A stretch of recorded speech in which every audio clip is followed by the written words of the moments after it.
El Señor les bendiga a cada uno de ustedes en esta mañana. Sean bienvenidos. Amén. Primera de Tesalonicenses, capítulo 4, versículo 14 y 15. Vamos a estar leyendo, porque ahí vamos a estarnos enfocando en esta mañana en la enseñanza. Vamos a continuar con el tema del arrebatamiento, o como algunos lo conocen como el rapto de la iglesia. Dice la palabra de Dios, 1 Tesalonicenses capítulo 4, versículo 14 y 15.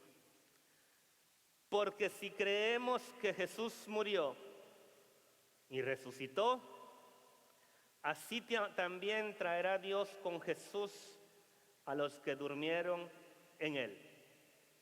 Por lo cual os decimos esto en palabra del Señor, que nosotros que vivimos, que habremos quedado hasta la venida del Señor, no precederemos a los que durmieron.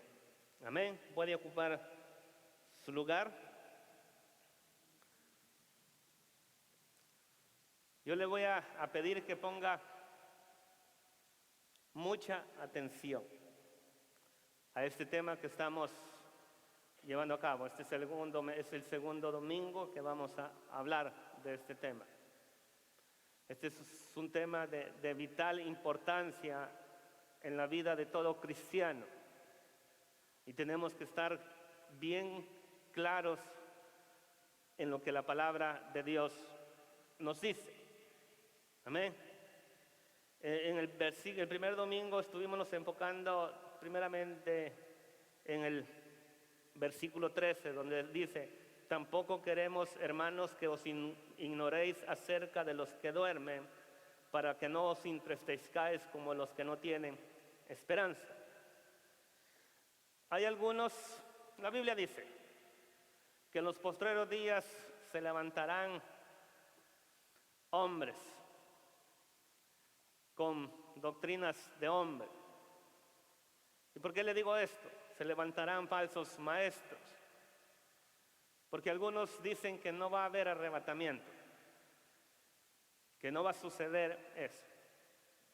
Y a veces usted lo escucha de predicadores de grande renombre.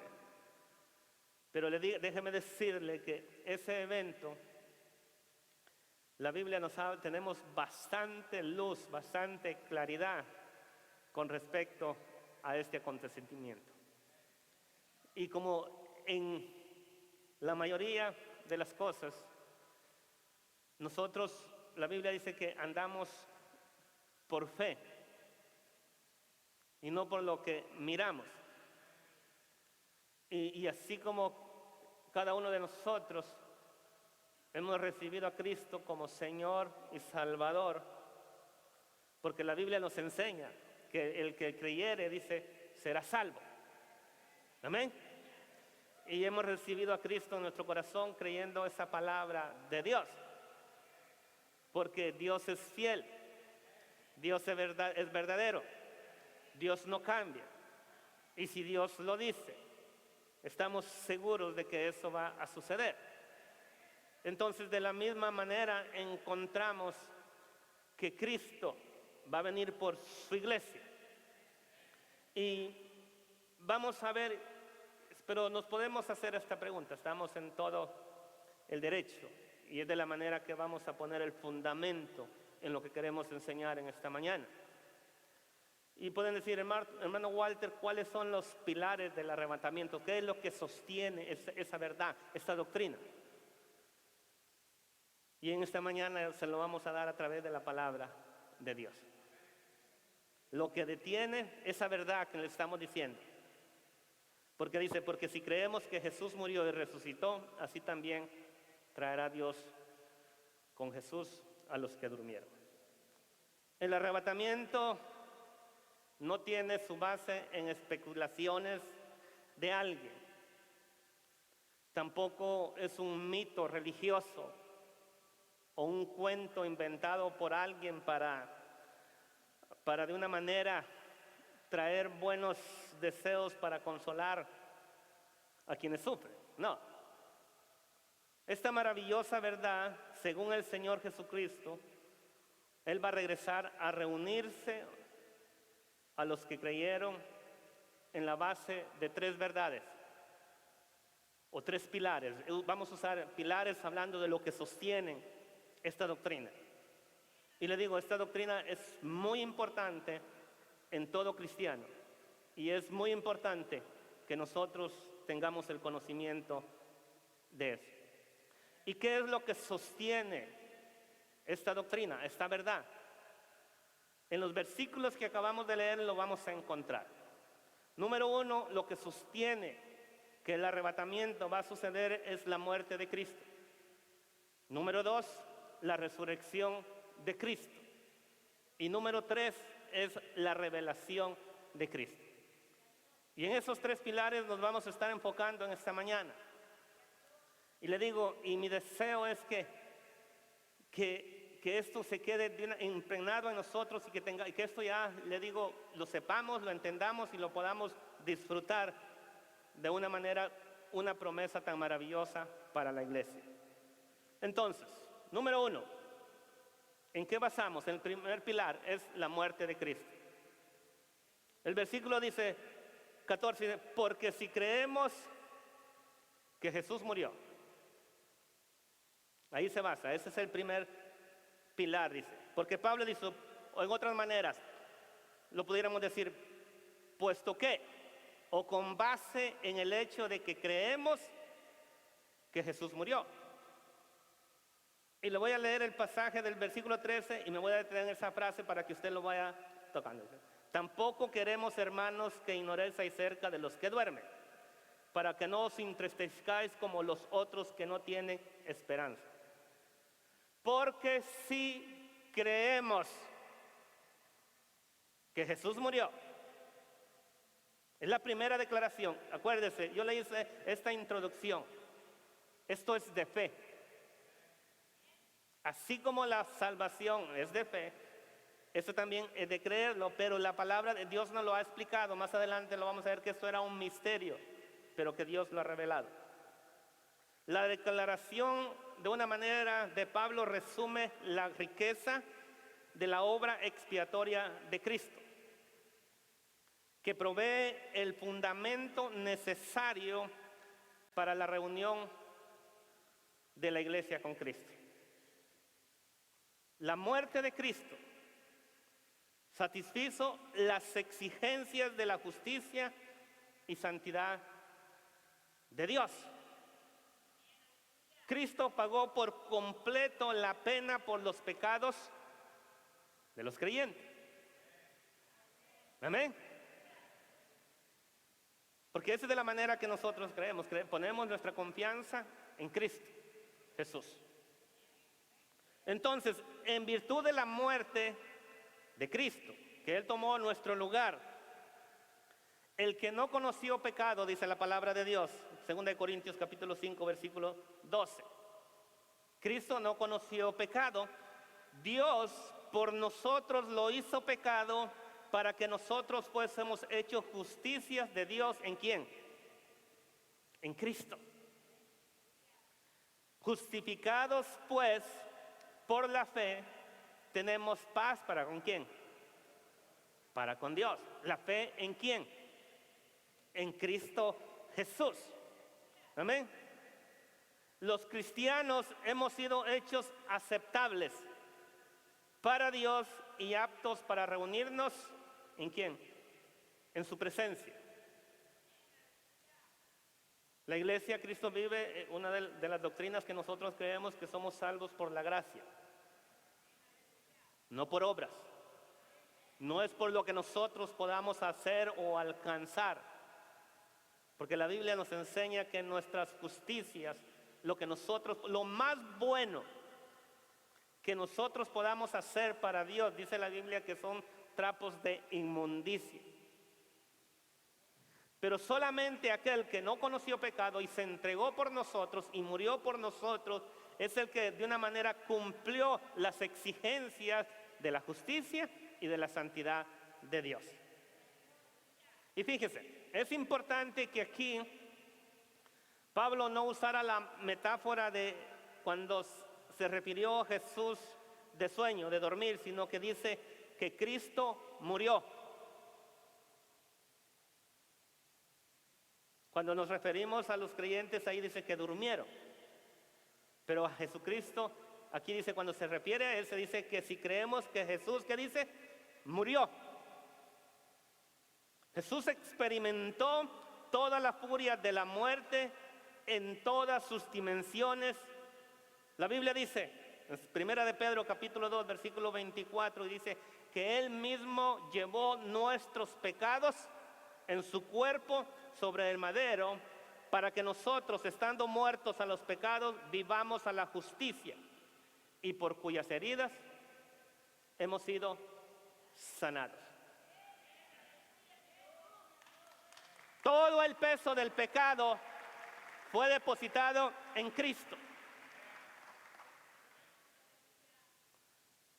La muerte de Cristo transformó la muerte de los creyentes en un sueño, en un dormir. Ya los cristianos, los creyentes no mueren, sino que duermen. La muerte se convirtió en un sueño por la obra de Cristo. Y esta es una, como dice, una metáfora adecuada en la cual se transforma todo concepto de la muerte. Cristo hizo que el dormir fuera el nombre de la muerte, vamos a decir, en el dialecto, en el lenguaje de la iglesia. Por eso cuando nosotros despedimos a alguien que haya, vamos a usar, para alguien que fallece, le decimos, él no está muerto, él está durmiendo. Amén. No es un hasta siempre, es un hasta luego. Nos veremos. Amén. Esa es de la manera que nosotros entendemos. Amén. Nos veremos. Pero no le decimos nos veremos pronto, sino que todos le decimos nos veremos. Y decimos se nos adelantó. Entonces están durmiendo. Fíjese, cuando un ejemplo bíblico aplicando esto, Hechos capítulo 7, versículo 60, estaban apedreando a Esteban. Y él dice estas palabras: y puesto de rodillas, Hechos capítulo 7, versículo 60, clamó a gran voz: Señor, no les tomes en cuenta este pecado. Y habiendo dicho esto, dice la Biblia que durmió. No dice que murió. ¿Ve qué poder tuvo? Le digo, la muerte? Cristo sí murió. Él sufrió experimentó todas las cosas, pero nosotros ya la muerte no tiene potestad sobre aquellos que están en Cristo. Amén. Esa es la diferencia. Cuando los creyentes mueren, oiga esto, que quede bien claro en cada uno de nosotros. El domingo que predicamos de esto usamos una referencia y hoy no quiero ir porque no quiero extenderme, pero lo quiero remarcar. Cuando los creyentes mueren, su espíritu va inmediatamente a la comunión consciente con el Señor.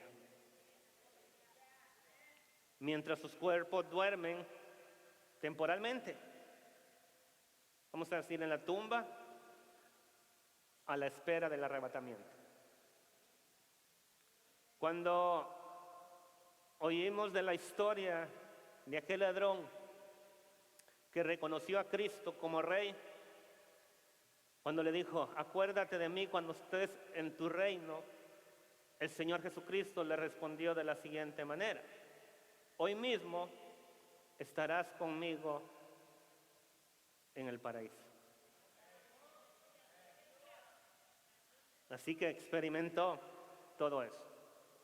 Entonces, el primer pilar que tenemos, la base es que Cristo murió.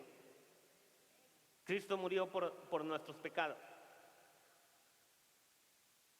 Sobre Él fue cargado todo el pecado, por sus heridas dice que fuimos sanados. Número 2, el segundo pilar es la resurrección de Cristo. Versículo 14 dice, estamos en 1 Tesalonicenses, dice, porque si creemos que Jesús murió, ¿y qué dice? Y resucitó, ¿qué va a suceder? Así también traerá Dios con Jesús a los que durmieron. La resurrección de Cristo indica, oiga esto, que el Padre aceptó su sacrificio. Dios le permitió a Jesucristo ser el justo y el que justifica a los que son de la fe en Jesús. Eso está en Romanos capítulo 3, versículo 26 o 8, 26. Él justifica, Él hizo que Jesucristo sea el justo y el que justifica a los que son de la fe en Jesús.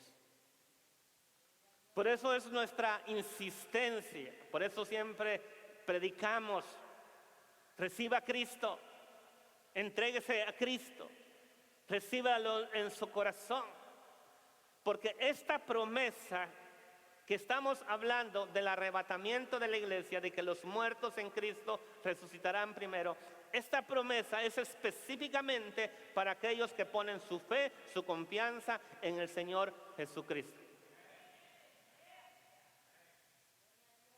Porque el que recibe a Cristo es el que dice, cuando uno recibe a Cristo, que el Espíritu Santo viene a nosotros. Somos sellados con el Espíritu Santo. El Espíritu Santo mora en nosotros y dice, esto es propiedad de Cristo. Y el que tiene el Espíritu Santo es el que va a ser transformado y arrebatado. Mire, Pablo les enseñó a los romanos cuando escribió que Cristo fue entregado por nuestras transgresiones y resucitado, Romanos capítulo 4, versículo 27, y resucitado para nuestra justificación. No solo murió, sino que también resucitó. Porque la Biblia dice que si Cristo no hubiese resucitado, vana sería nuestra fe. Pero no solamente murió, sino que también resucitó. Allí es donde está, le digo, este es el segundo pilar. Esto es la verdad que dice que el arrebatamiento va a suceder. La resurrección de Cristo nos da una prueba que conquistó el pecado y la muerte se hizo la fuente de vida, de resurrección para todos los cristianos. Dios traerá a quienes murieron confiando en Jesús en la misma manera que trajo a Jesús la resucitación. La Biblia dice que el mismo Espíritu que levantó a Jesús de entre los muertos es el mismo Espíritu que nos va a levantar a nosotros. Así lo dice la palabra de Dios. La frase así también enlaza la resurrección de los creyentes. Y volvamos ahí a Tesalonicenses, porque le quiero conectar cada vez que de una manera vayamos extendiendo, entrando en la enseñanza. La frase así también enlaza la resurrección de los creyentes. Oiga lo que dice. Porque si creemos que Jesús murió y resucitó, dice la palabra de Dios, el versículo 14, así también traerá Dios con Jesús a los que durmieron en Él. Se lo voy a resumir bien facilito. Lo que Dios, el Padre hizo con Jesús, va a ser con usted y conmigo si usted está en Cristo. Si no está en Cristo, ni piense, ni imagínese, ni lo haga lo que haga, que eso le va a suceder. Y esto va a suceder con los que verdaderamente son cristianos.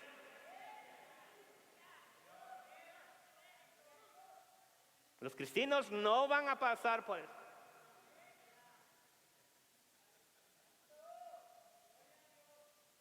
Es la realidad. Mire, y más adelante vamos a ver otros puntos que nos van a poder ayudar a esto. La frase así también enlaza la resurrección de los creyentes. Mire, en Juan capítulo 14, versículo 19, Jesús dijo, oiga esto, escuche estas palabras de Jesús.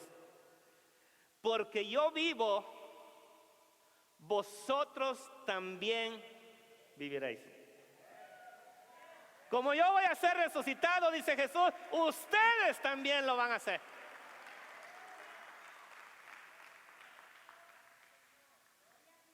Es una esperanza. La palabra de Dios nos da una confiabilidad en que este evento va a ocurrir. Esto es algo inminente, esto que va a suceder. Aunque algunos digan que no hay, pero de que va a suceder. Más adelante, en un pasaje más detallado, Pablo escribió, Cristo es la primicia, luego los que son de Cristo en su venida. Eso no lo voy a citar el pasaje porque lo vamos a mirar más adelante. Lo que está diciendo es que Cristo fue el principal en los que resucitó. Y luego los que son de Cristo. Y ahí en Corintios capítulo 6, versículo 4, él dice claramente, Dios, oiga esto, apúntese los pasajes para que usted tenga de una manera evidencias que la palabra de Dios lo dice. Dios que levantó al Señor, a Jesús, también a nosotros nos levantará con su poder. Esto es maravilloso, hermano. Dele gloria a Dios. El Dios que levantó al Señor Jesús también nos va a levantar a nosotros. Esto es lo que nos debe de motivar a nosotros. No las cosas materiales. No espera, le digo, las bendiciones, si Dios le manda bendiciones materiales, recíbalas. Pero piense en esta bendición. Eso es lo más precioso que podamos tener, la confianza de que aquel Señor, nuestro Señor Jesucristo, vino, murió, pero Él ha prometido volver. Y Él nos lo dice una y otra vez en su palabra. Sabiendo que el que resucitó al Señor, a nosotros también nos resucitará. Segunda de Corintios capítulo 4, versículo 14. Mire, cuando introducimos este mensaje, o esta fue una pregunta que los tesalonicenses tenían, que ellos tenían temor de que qué iba a suceder con aquellos hermanos que habían muerto en Cristo. Y Pablo, para aliviar esos temores, les aseguró les aseguró y nos asegura a nosotros. Dice que Dios, y si resucitó, así también, dice, traerá Dios con Jesús a los que durmieron en Él. Los otros creyentes que habían muerto no se perderían el arrebatamiento, sino que regresarían con Cristo en gloria. Se lo voy a volver a decir, que dice, porque si creemos que Jesús murió y resucitó, así, oiga esto, una afirmación, también traerá Dios con Jesús a los que durmieron en él. Así. Mire, la frase traerá Dios la podemos interpretar de tal forma: el cuerpo de aquellos que han muerto o están durmiendo está sepultado. El espíritu, ya dijimos que al instante va a la presencia de Dios. Cuando oímos que traerá Dios con Jesús a los que durmieron, nos está diciendo que vendrán del cielo con Cristo para recibir sus cuerpos resucitados.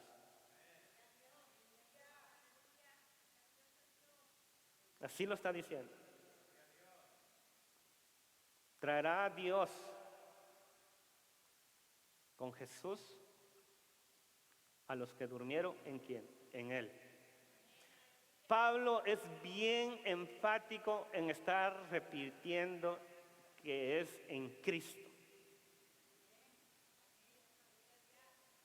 Su fe, su confianza debe estar en Cristo Jesús.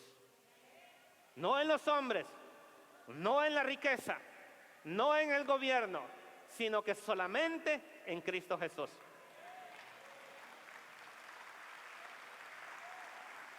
El hombre falla.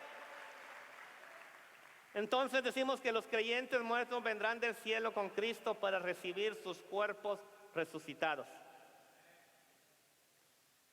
Y esto nos puede llevar a hacernos una pregunta, porque yo me la hice y yo sé que tal vez usted se la está haciendo. ¿Cómo resucitarán los muertos?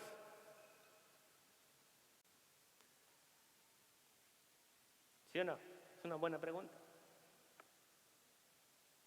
Vaya a 1 Corintios, que sea la Biblia que nos lo explique. Versículo 1 Corintios capítulo 15. El énfasis está en el versículo 35, pero tengo que leer del versículo 20 para que haya una secuencia, y es de la manera que a veces a mí me ayuda para poder entender todo el concepto que la palabra de Dios nos dice. Voy a leer la primera frase del versículo 35, de ahí regresamos, porque ahí está la pregunta. Porque dice, porque dirá alguno, ¿cómo resucitarán los muertos?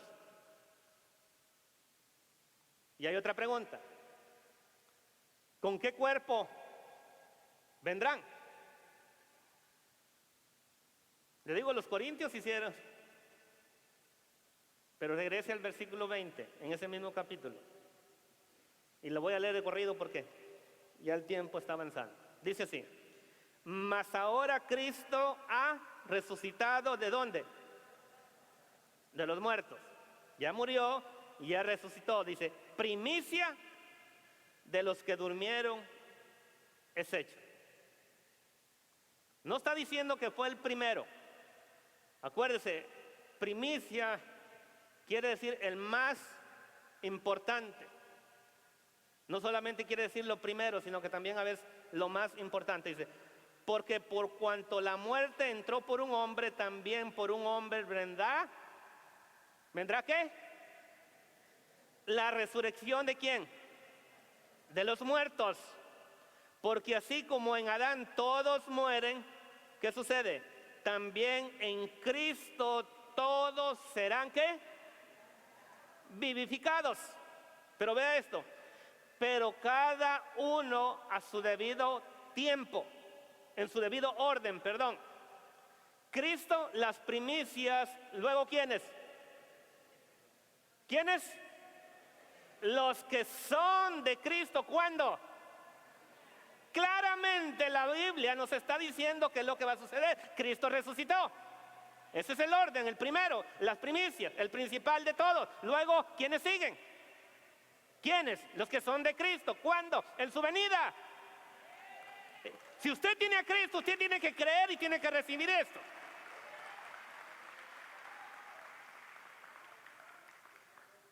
específico, más claro, no se puede.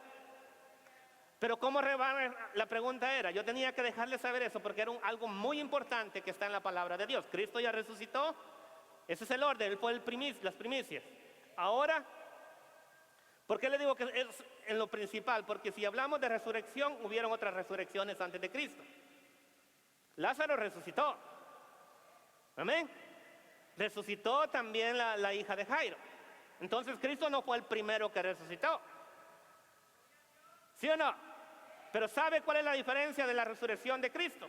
Que Cristo ya no volvió a morir. Lázaro murió, la hija de Jairo murió. Por eso Él es el principal de los muertos, de la resurrección, perdón. ¿Está bien claro? Él es lo más grande de todo eso. Ahora regresemos a la pregunta, versículo 36.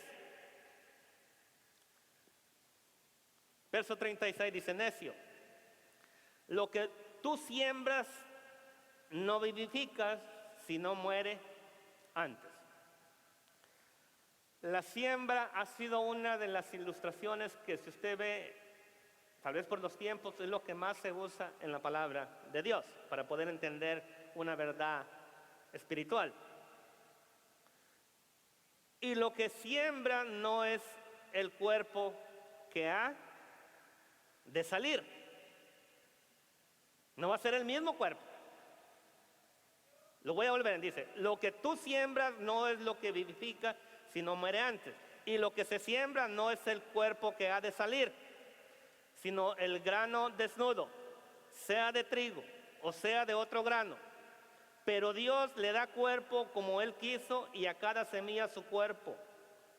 No toda carne es la misma carne, sino que una carne es la de los hombres, otra carne de las bestias, otra de los peces, otra de las aves, y hay cuerpos celestiales. ¿Y qué dice? Y cuerpos terrenales. El cuerpo que nosotros tenemos en este momento es un cuerpo terrenal. Este cuerpo terrenal no puede entrar en el cielo. Este cuerpo tiene que morir. Por eso el pasaje dice, no, los otros que vivimos, dicen, no precederemos a los que murieron, sino que los muertos en Cristo, dice, resucitarán primero. Luego nosotros, los que hayamos quedado, los que estén vivos, dice, seremos arrebatados y transformados. Dios tiene un cuerpo espiritual para poder habitar con Él. Y ese es con el cuerpo con el cual vamos a resucitar. Verso 40, hay cuerpos celestiales y cuerpos terrenales, pero una es la gloria de los celestiales y otra la de los terrenales. Una es la gloria del sol, otra la gloria de la luna, y otra la gloria de las estrellas, pues una estrella es diferente a otra en gloria. Escucha esto, verso 42. Así también es la resurrección de los muertos. Acuérdese la pregunta: ¿cómo van a resucitar? ¿Con qué cuerpo? Ya sabemos que va a ser un cuerpo espiritual. Así también es la resurrección de los muertos. Se siembra en corrupción, resucita en incorrupción. Se siembra en deshonra, resucita en gloria. Se siembra en debilidad, se resucita en poder. Este cuerpo se enferma, este cuerpo se desgasta, pero el cuerpo que Dios, el cuerpo espiritual que Dios nos va a dar, no va a sufrir las consecuencias del tiempo, no van a pasar los años. Ustedes, las mujeres, van a ser jóvenes todo el tiempo. ¡Aleluya! Usted no se preocupe en este tiempo por buscar la eterna juventud. Cuando Cristo, usted preocúpese por tener a Cristo en su corazón. Y cuando Cristo venga por su iglesia, usted va a ser bendecida y Él le va a tener esas cosas. Amén. No se va a tener que preocupar de las canas, no se va a tener que preocupar de las arrugas, de que se quedó sin pelo. Usted tiene un cuerpo espiritual que está esperando para usted. Amén. La gloria sea dada a Dios.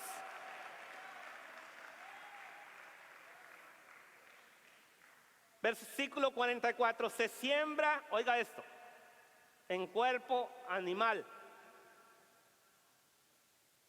No hay desprecio, a veces por las actitudes de las personas dice, tú eres bien,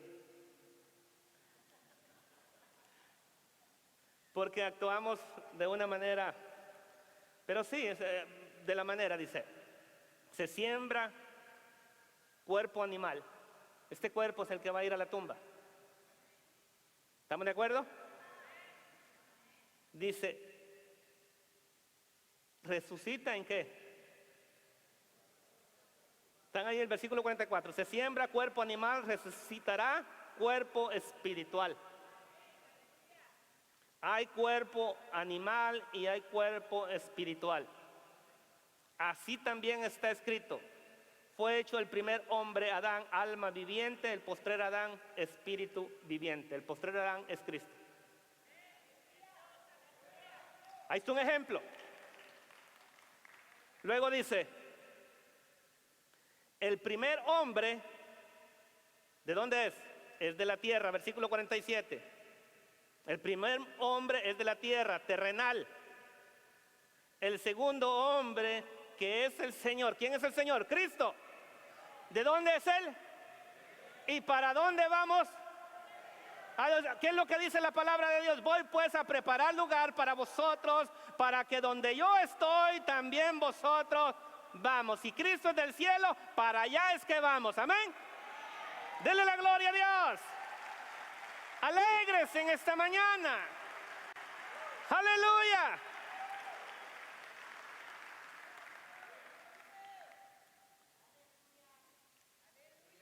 Así también está escrito.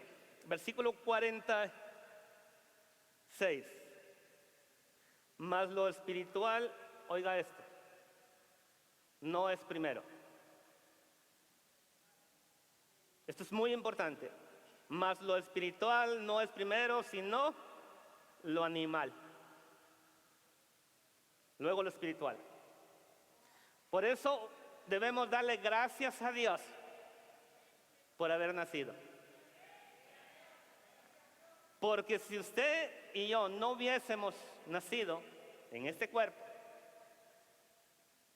no tuviéramos la oportunidad de experimentar lo espiritual.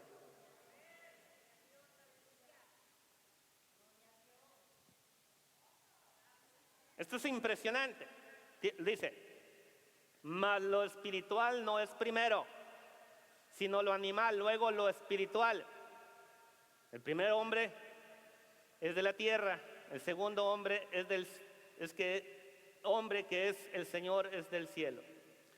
Cual el terrenal también, tales también los terrenales, y cual el celestial, tales también los celestiales. Se está refiriendo, los que son de Adán somos los terrenales, pero cuando hablamos de los celestiales seremos como Cristo. Y así como hemos traído la imagen del terrenal, hablando de Adán, dice, traeremos, está hablando en tiempo futuro, traeremos también, ¿cuál? La imagen del celestial. Pero primero es el cuerpo animal, este cuerpo, por eso se vuelve a la tierra. Pero ese va a ser transformado. Porque vea lo que dice el versículo 50. Pero esto digo, hermanos, que la carne y la sangre, oiga esto, no pueden heredar el reino de Dios. Ni la corrupción heredarán. Dicen, ni la corrupción heredará la corrupción. No hay nadie que pueda entrar al cielo en este cuerpo. Tenemos que ser transformados. Y el Espíritu Santo ha comenzado la obra en cada uno de nosotros. La Biblia dice que Él la completará, ¿cuándo? Filipenses 1:6. El que comenzó en nosotros, dice, la completará, ¿cuándo? En el día de Cristo, cuando Cristo venga, va a completar esa obra. Por eso es que no está completa, pero un día, en un abrir y cerrar de ojos, dice Pablo, seremos arrebatados y transformados. Dios ha prometido completar la obra en usted. Usted deje que el Espíritu Santo, que la palabra de Dios obre en su vida. Bendito sea nuestro Dios, amén. La frase, volviendo allá, dice, en Él se entiende mejor si se describe en las circunstancias en las cuales durmieron los santos que partieron, en Cristo o sin Cristo. Murieron estando relacionados con Jesucristo. Todos aquellos que han muerto o durmieron en Cristo son los que van a experimentar esto. El versículo de 1 Corintios capítulo 15, versículo 18 dice, los que durmieron en Cristo. Entonces hemos visto que un pilar que sostiene el arrebatamiento es la muerte de Cristo. Número 2, la resurrección de Cristo. Y número 3, apúntelo, la revelación de Cristo. Volvamos allá a 1 Tesalonicenses. Voy a leer del versículo 14 hasta la frase que quiero llegar en el versículo 15 para que usted lo conecte. Dice, porque si creemos que Jesús murió y resucitó, así también traerá Dios con Jesús a los que durmieron en Él. La primera frase, por lo cual os decimos esto, ¿en qué? En palabra del Señor. El tercer pilar es la revelación de Cristo, lo que Cristo nos ha dado a conocer. La enseñanza de Pablo habla sobre el arrebatamiento. Está diciendo que no es una especulación, sino que es una revelación directa de Dios. La frase, os decimos esto en palabra de Dios, tiene el tono de autoridad de un escritor inspirado que revela lo que Dios le ha mostrado.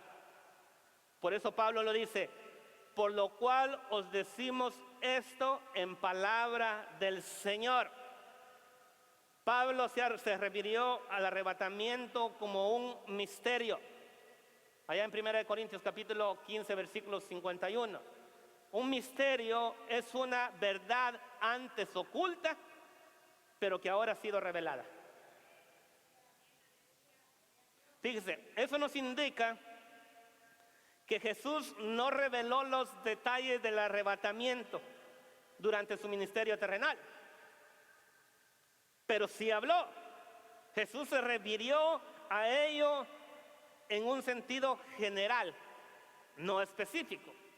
Y lo hemos estado mencionando a través del pasaje que es cuando Jesús habla del arrebatamiento en el Evangelio de Juan, capítulo 14, versículo 1 al 3. Y lo voy a leer para aquellos que tal vez no lo han escuchado. Juan capítulo 14, versículo 1 al 3 dice, no se turbe vuestro corazón. Creéis en Dios, creed también en mí. En las casas de mi Padre muchas moradas hay. Si así no fuere, yo os lo hubiera dicho. Voy pues a preparar lugar para vosotros. Y si me fuere y os preparare lugar, vendré otra vez y los tomaré a mí mismo. ¿Para qué? Para que donde yo estoy, vosotros también estéis.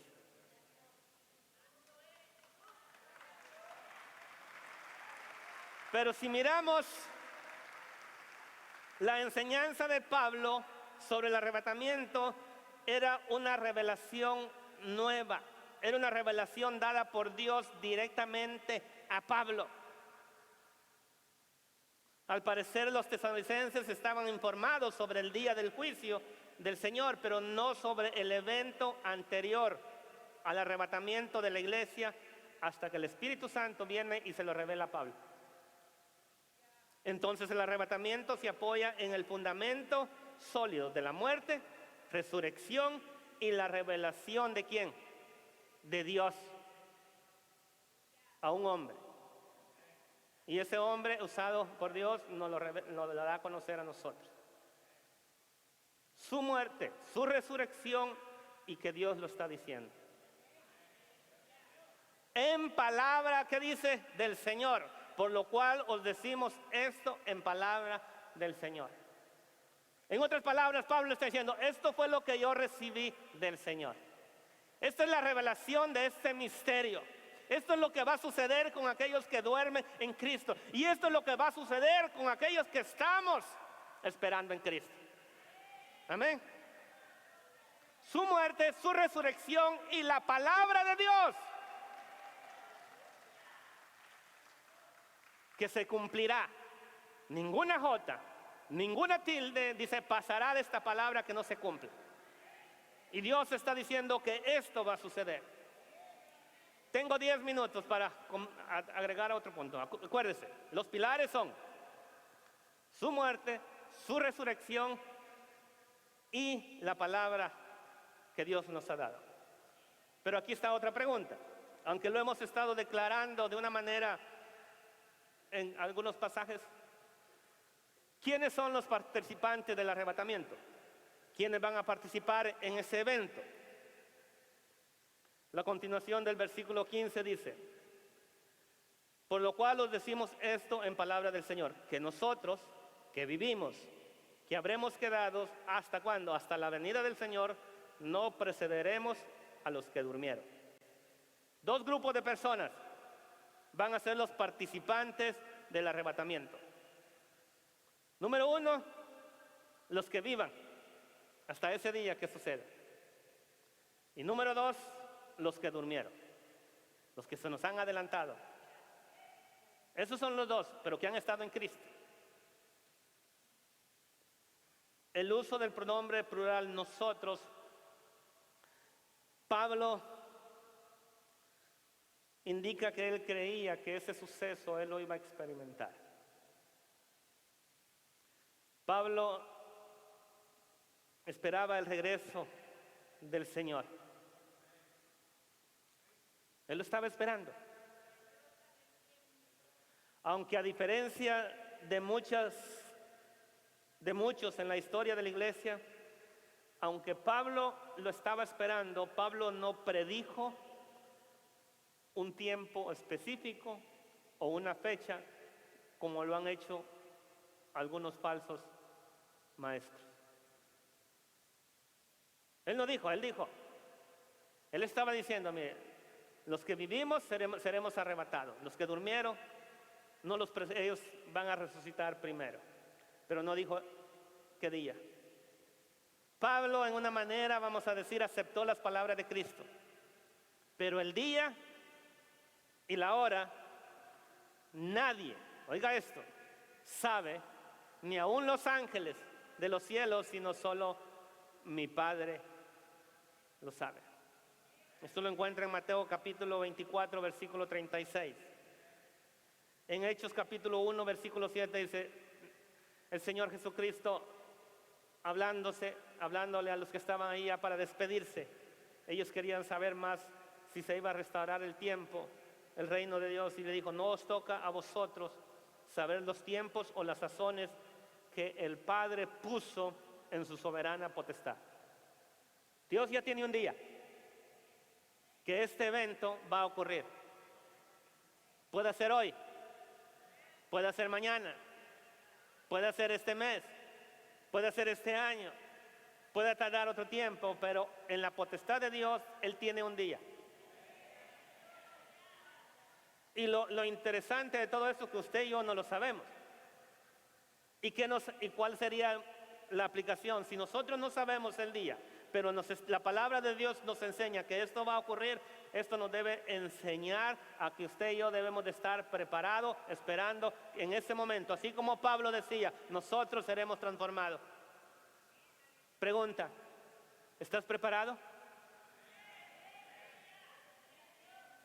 ¿Estamos viviendo a la expectativa de que el arrebatamiento suceda en cualquier momento? Mire, arrebatamiento, si usted quiere tomar un concepto de la palabra, no es que lo van a agarrar de la mano y lo van a llevar, no. Es algo que lo van a agarrar así, lo van a quitar de esta tierra, lo van a arrebatar de este mundo. Y eso es lo que está hablando la palabra de Dios. El Señor los va a tomar de una manera. Vamos a ser quitados de acá. Porque a veces tenemos que esto va a ser algo maravilloso. Pero lo maravilloso es que usted no sabe el día ni la hora. Entonces, ¿por qué? Porque hemos oído lo que decimos los predicadores, que si usted supiera el día, usted se viene y se acomoda un día antes, se pone a cuentas con el Señor. Pero hay dos cosas que nos puedan suceder: sea que nos dé sueño,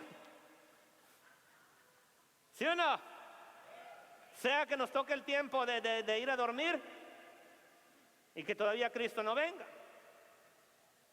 Yo le hacía mención a este muchacho, 25 años. La muerte no respeta edades.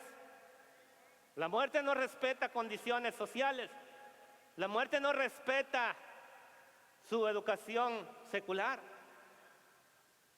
Pero Cristo, Él sí respeta su palabra, que va a venir por aquellos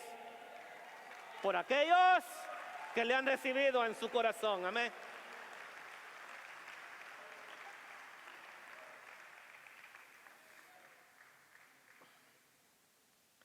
El Señor expresa la idea hablando de las 10 vírgenes. Pablo haber recordado esas palabras de las vírgenes prudentes y insensatas, que ilustra la palabra que voy a usar es un poquito fuerte, la necedad de nosotros de no estar siempre preparados. ¿Sabe cuál fue la idea, el contexto de esa parábola? Si usted lo lee allá en Mateo capítulo 25, yo le voy a leer el último versículo de esa parábola. El Señor dice: velad pues, porque no sabéis el día ni la hora en que el Hijo del Hombre ha de venir. Yo se lo dije en mis palabras hace unos momentos, pero el Señor se lo está diciendo en su palabra,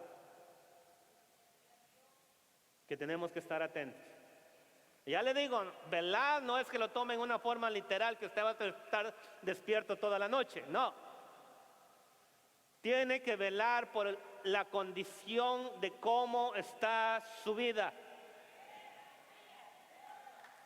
¿Cómo está su vida? ¿Hay aceite en su vida? ¿Hay aceite en su lámpara? ¿O usted ya se quedó sin llama? Ese es el contexto que está hablando. Que tienen que estar conscientes, mirándose, examinando. Velad pues, porque no sabéis el día ni la hora en que nuestro Señor ha de venir, el Hijo del Hombre ha de venir. Le voy a dar el contexto, aunque termine y aunque me lleve lo que... Vaya a Mateo capítulo 25,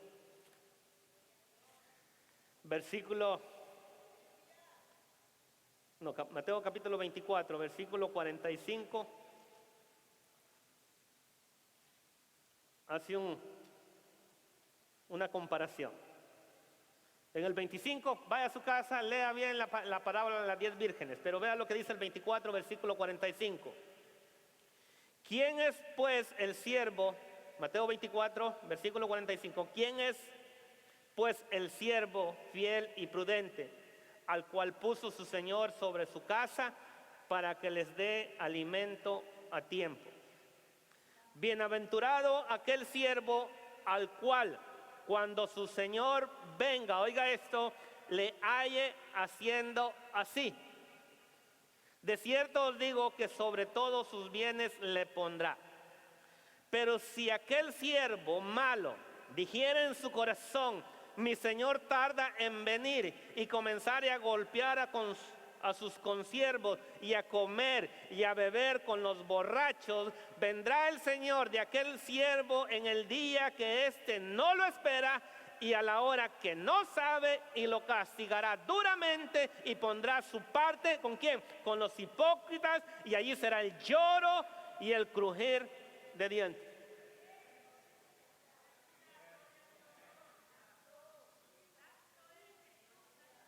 Eso es para nosotros. Nos están llamando a estar atentos, a estar velando por todo esto. Tengo varios pasajes que Pablo expresa la esperanza y la expectativa entre los que están vivos y habían quedado hasta la venida del Señor. Se los voy a leer rápido. En Romanos capítulo 13, versículo 11, Pablo escribió: y esto conociendo el tiempo, que es ya la hora de levantarnos del sueño, porque ahora está más cerca, oiga esto, de nosotros nuestra salvación que cuando creímos. Cada día que pasa es un día que estamos más cerca del arrebatamiento. Mire, la salvación sobre la cual escribió era la redención del cuerpo.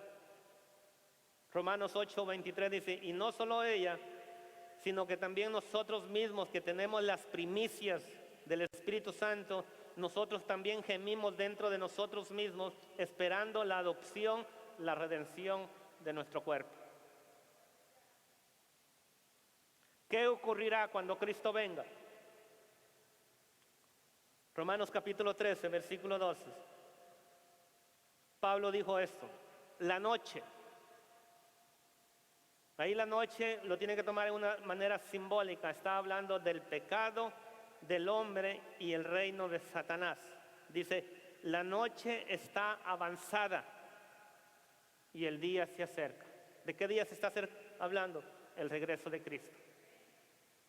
Usted y yo sabemos que este mundo va en una condición decadente moral.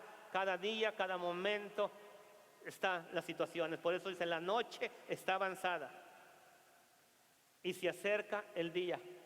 Pablo hablando y ya da este consejo: desechemos pues las obras de las tinieblas y vistámonos las armas de la luz. Pablo sabía que estaba en la era mesiánica, entre la primera y la segunda venida de Cristo. Cristo ya vino una vez para morir por los pecados, pero vendrá la segunda vez en dos etapas, en dos fases. Primero, en el arrebatamiento de la iglesia, y número 2, cuando Él venga en su día a reinar y a derrotar sus enemigos. Otro pasaje en la carta de Corintios les incluyó diciendo esto: 1 Corintios capítulo 15, versículo 51, hablando siempre del arrebatamiento. He aquí, os digo un misterio. ¿Se acuerdan del misterio que le mencioné hace un momento? Dice: no todos dormiremos, pero todos seremos transformados. En un momento, en un abrir y cerrar de ojos, a la final trompeta, porque se tocará la trompeta y los muertos serán resucitados incorruptibles, y nosotros, ¿qué dice? Seremos arrebatados. Al pronunciar la bendición final cuando concluía su carta, Pablo escribió al final de esta carta, 1 Tesalonicenses capítulo 5, versículo 23: el mismo Dios de paz os santifique por completo. Y oiga esto: y todo vuestro ser. Usted está compuesto de estas tres cosas: cuerpo, todo espíritu, alma y cuerpo, sean guardados irreprensibles para la venida de nuestro Señor Jesucristo. Le voy a resumir lo que quiere decir ahí: que debemos de andar en santidad,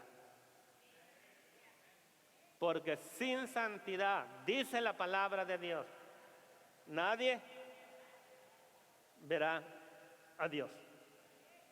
Por otra, Pablo estaba bien consciente de que podía morir antes del arrebatamiento. Y en 1 Corintios versículo 6, 14 dice: reconoció que podría estar entre los resucitados del arrebatamiento. Y Dios, que levantó al Señor, también a nosotros nos levantará en su poder. Y al final de su vida, sintiendo la inminencia de la muerte, escribió a Timoteo: porque yo ya estoy para ser sacrificado y el tiempo de mi partida está cerca. He peleado la buena batalla, he acabado la carrera, he guardado la fe. Siga peleando, siga corriendo y siga guardando la fe. Amén.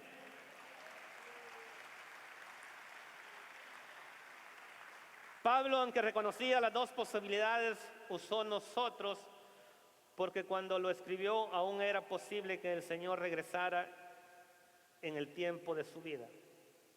Así transmitió a los tesalonicenses su propio anhelo por el retorno inminente de Cristo. Pablo vivía constantemente a la expectativa de la venida de Cristo. ¿Lo estamos haciendo nosotros? El apóstol trajo tranquilidad a los tesalonicenses diciéndoles que quienes habían muerto entre ellos no se perderían en el arrebatamiento, que también incluirían los que durmieron. Mas aún los vivos no precederemos o no precederían a los muertos. Y termino con estas dos frases. Quienes mueren antes del arrebatamiento no serán inferiores en ningún sentido a quienes estén vivos. Todos los cristianos, oiga esto, todos los cristianos participarán en el arrebatamiento.